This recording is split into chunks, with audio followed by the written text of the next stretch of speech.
നിങ്ങളിപ്പോൾ കാണുന്നതാണ് moving I island. ഇതൊരു ഒറ്റപ്പെട്ട് കിടക്കുന്ന ഐലൻഡാണ്. അർജന്റീനയിലാണ് ഇതുള്ളതും. ഇതിന്റെ പേര് മൂവിങ് ഐ എന്ന് പറയുന്നത് ഇതിന്റെ കാഴ്ച കൊണ്ട് തന്നെയാണ്. മുകളിൽ നിന്ന് നോക്കിയാൽ ഒരു കണ്ണ് പോലെ നമുക്കിത് തോന്നിക്കും.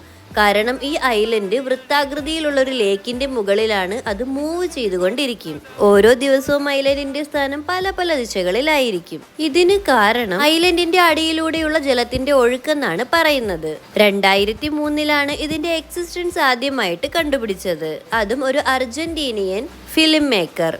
ഈ ഐലൻഡിന് 118 മീറ്റർ ഡയമീറ്റർ ഉണ്ടെന്നാണ് പറയുന്നത്. ഈ ലേക്കിനും ഐലൻഡിനും കറക്റ്റ് വൃത്താകൃതിയാണുള്ളത്. ഇതുപോലത്തെ ഇൻട്രസ്റ്റിംഗ് ആയ മറ്റൊരു വീഡിയോയിലൂടെ കാണാം. ബൈ.